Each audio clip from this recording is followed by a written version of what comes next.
Eleonora's pole blade, one of Elden Ring's finest weapon.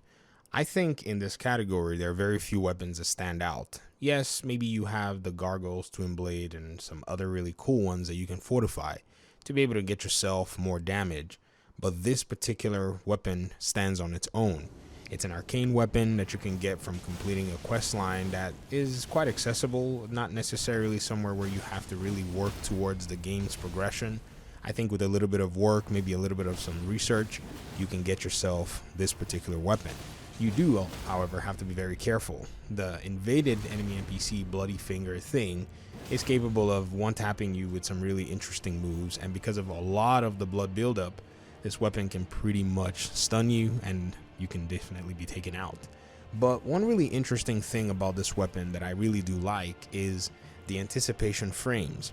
Before the weapon's hit frames get active, there's a little bit of a dance that you have to do. One of the really interesting things is I decided to use that dance to take out this Black Knight or Black Knife assassin. Call him a Black Knight. It's kind of really interesting because a lot of things are really close together in their pronunciations and their nomenclature in this game.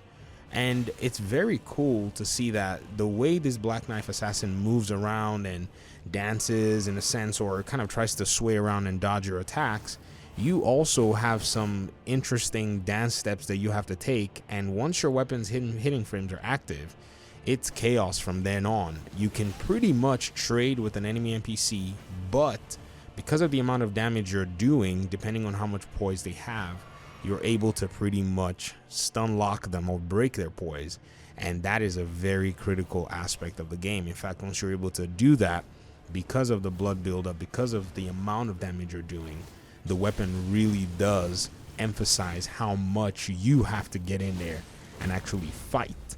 And compared to, say, maybe some other arcane weapons like the Rivers of Blood, where the Rivers of Blood grants you a little bit more proximity, this particular weapon allows, or at least encourages you to get in and fight.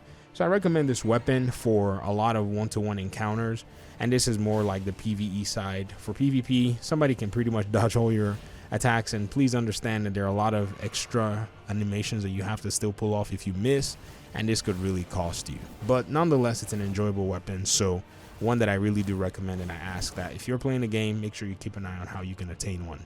Thanks for watching.